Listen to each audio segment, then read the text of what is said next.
বাংলাদেশি চলচ্চিত্র তরী নিয়ে কলকাতার জনপ্রিয় অভিনেত্রী ঋতুপর্ণা সেনগুপ্ত এবং নির্মাতা রশিদ পলাশের মধ্যে বিতর্কের সৃষ্টি হয়েছে। সম্প্রতি খবর রটেছে ঋতুপর্ণাকে বাদ দিয়ে তার পরিবর্তে শ্রীলেখা মিত্রকে নেওয়া হচ্ছে। তবে ঋতুপর্ণা এই দাবি নাকচ করে দিয়েছেন এবং ক্ষুব্ধ প্রতিক্রিয়া জানিয়েছেন। বিস্তারিত জুনায়েদ আহমেদ সৈকতের ডেস্ক রিপোর্টে।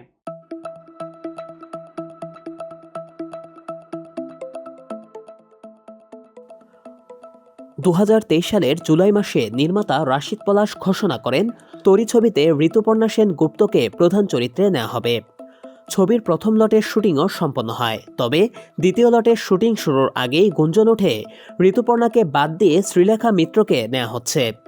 এই গুঞ্জন ছড়াতেই ক্ষোভ প্রকাশ করেন ঋতুপর্ণা।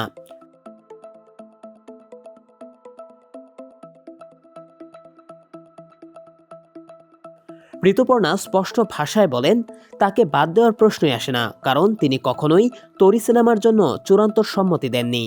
তিনি চিত্রনাট্যে কিছু পরিবর্তন চেয়েছিলেন, যা পূরণ হয়নি। তার ভাষায়, এই ছবির জন্য আমার সঙ্গে যোগাযোগ করা হয়েছিল, কিন্তু আমি কিছু ফাইনাল করিনি। চিত্রনাট্যে কিছু পরিবর্তন চেয়েছিলাম, সেটি মানা হয়নি এবং নতুন করে স্ক্রিপ্ট পাঠানো হয়নি, তাই আমার সঙ্গে কোনো চুক্তি হয়নি। তিনি আরও বলেন, যদি কোনো চুক্তি না হয় তবে বাদ দেওয়ার প্রশ্নই আসে না।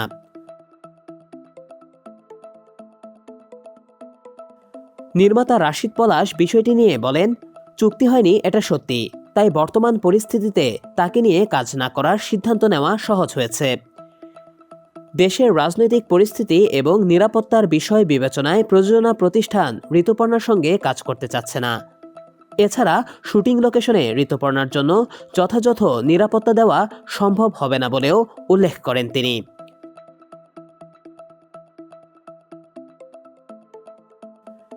ঋতুপর্ণা ও বাংলাদেশের অভিনেতা ফেরদৌসের বন্ধুত্বের কারণে তরী ছবির প্রাথমিক তালিকায় তিনি ছিলেন, তবে পরবর্তীতে পরিস্থিতি বিবেচনায় তাকে বাদ দেওয়া হয়।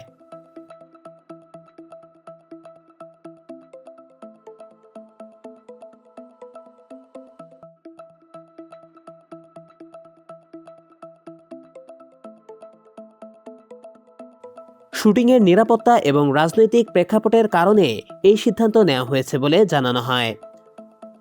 আহাদুর রহমানের গল্প অবলম্বনে তরী ছবির চিত্রনাট্য ও সংলাপ লিখেছেন গোলাম রাব্বানী। ছবিতে আরও অভিনয় করেছেন তুষার খান, সুমন আনোয়ার এবং রেহনুমা। নির্মাতা রাশিদ পলাশ 2025 সালের মধ্যে ছবিটি মুক্তি দেওয়ার পরিকল্পনা করছেন। এই বিতর্কের পরও দর্শকরা অপেক্ষা করছেন ছবিটির মুক্তির জন্য এবং শ্রীলেখা মিত্রকে দেখা যাবে কিনা তা এখন সময় বলে দেবে।